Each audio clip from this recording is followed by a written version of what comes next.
जय जगन्नाथ दर्शक बंधु आज डिसेम्बर 10 तारिख बुधवार मुझे आसी जाइए आज दिन केतोटी गुरुत्वपूर्ण खबर से भिडियो को शेष जाए देखु एवं आपण मान भल पाइबा स्वरूप भिडियो को गोटे गोटे लाइक कर दिंतु सहित आम चैनल को जब नुआ आसी चैनल को सब्सक्राइब कर साइड बेल आइकन को ऑल सेट कर दिंतु जहाँफल प्रत्येक न्यूज आप सर्वप्रथम पाइपर तेज चलतु आज दिन केतोटी गुरुत्वपूर्ण खबर उपर नजर पकाइबा तेज प्रथम खबर है आसंता 12 तारिख जाए जाड़े थरब पूरा राज्य तेज सूचना मिली असंभाला जाड़ सांग कालुआ पवन माड़े छट हेउची पूरा राज्य आसंता 12 तारिख जाए राज्य शीत लहरी बहिपारे पाणीपाग विभाग केन्द्र अर्थात आईएमडी एही आकलन करिछि 13 तारिख शीत सामान्य कमी पारे बोली पाणीपाग विशेषज्ञ पूर्वानुमान करिसेंति आज सुंदरगढ़ अनुगुल और झारसुगुड़ा रे शीत लहरी बहिपारे परवर्ती खबर छात्रवृत्ति जोगे पिलांक मनोबल बढ़ाउछि वेदांत तेबे सूचना मिलिछि भारतर सर्वबृहत एल्युमिनियम उत्पादक वेदांत एल्युमिनियम शिक्षा एवं युव सशक्तिकरण प्रति निजर प्रतिबद्धता को दोहराई लांजीगढ़ डीवीओ वेदांत इंटरनेशनल स्कूल रे छात्र छात्री को उल्लेखनीय प्रदर्शन को स्वीकृति प्रदान करिछि वेदांत छात्रवृत्ति पुरस्कार अधीन 2024-25 शिक्षा वर्ष में मोट 22 जन छात्र छात्री को सम्मानित करा जायतिला एही समारोह रे लांजीगढ़ गोष्ठी उन्नयन अधिकारी अर्थात बीडीओ श्री अनिमेश प्रधान जे कि आईएएस जोग देइथिले परवर्ती खबर 12 टी20 मैच रे टॉस जीतिला दक्षिण आफ्रिका हेले भारत को देला प्रथम बैटिंग तेबे सूचना मिलिछि भारत और दक्षिण आफ्रिका मध्य आज एक हाई वोल्टेज टी20 मैच कटक बारवाटी स्टेडियम रे अनुष्ठित होईछि एही मैच दक्षिण आफ्रिका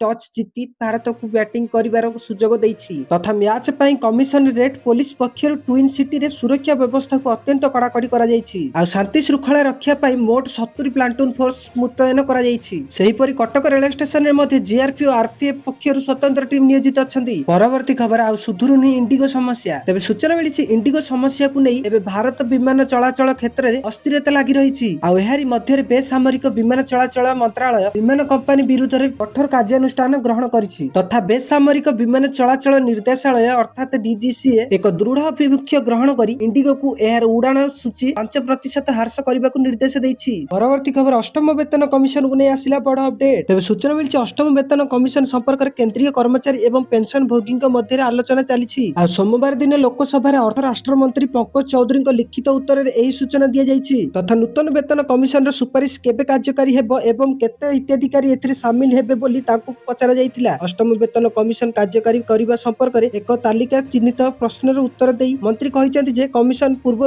गठन हो सारी एवं यार संदर्भ शर्तावली अर्थात टीओआर 3 नवेम्बर 2025 रे अर्थ मंत्रालय एक संकल्प माध्यम सूचित करा जायतिला से गृह को सूचना देइतिले जे अष्टम केंद्रीय वेतन कमिशन कार्यकारी हेबार तारीख सरकार द्वारा स्थिर करा जिवो एवं गृह रे सुपारिश गुडी को चूड़ांत देबा परे कार्यकारी करिबा पई उपयुक्त फंड आवंटन करा जिवो परवर्ती खबर ईपीएफओ रु थरकरे केते टंका उठाई परिबे तबे सूचना मिलिछि ईपीएफओ हेउछि जेउठारे आपनकर प्रोविडेंट फंड टंका जमा करा जाय अर्थात जेतेबेला आवश्यकता हेले किंबा जरूरी कालीन परिस्थिति रे आपनकर प्रोविडेंट फंड उठाइबा को चाहंती उदाहरण स्वरूप जदि आपनको 1 लाख टंकार आवश्यकता अछि एवं आपनकर पीएफ रु एही टंका उठाइबा पई आवेदन करंती तबे आपनको केवल 60,000 टंका मिली थाए एहा आपनको भाबिबा को बाध्य करे जे आपण आवेदन करिथिबा राशि काहे की पाइले नाही तेनु आसंतु आमे आपण मानको कहिबु जे आपण ईपीएफ रु केते एवं केते टंका उठाई परिबे आपण आवश्यकता अनुसार आपणकर ईपीएफ रु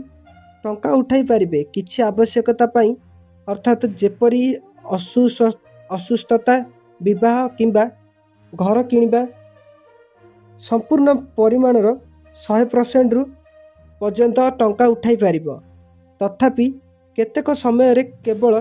75% टंका उठाई पारिबो किंतु अवसर पर संपूर्ण परिमाण उठाई पारिबो वर्तमान नियम उठाण को सरल करिछि सीमा 13 रु 3 को ह्रास करिछि 12 मासर चाकरी परे 100% उठाण को अनुमति देइछि परवर्ती खबर ओडिसा रो एही गाँ रे क्रिकेट बैन तेबे सूचना मिलिछि भारत और दक्षिण आफ्रिका टी20 मैच पई ओडिसा कटक बारवाटी स्टेडियम एबे उठुछि पडुछि वर्तमान स्टेडियम गेट खोला जाइथिबा बेले सेठरे खचाखच भीड़ देखिबा को मिलिछि लोके मैच देखिबा पई उत्साहर सह अपेक्षा करि रहिछंती किंतु कटक बारवाटी स्टेडियम ठारू मात्र 40 किलोमीटर दूर रे एपरी एक गाँ अच्छी जोठारे क्रिकेट संपूर्ण ब्यान हो जाइछि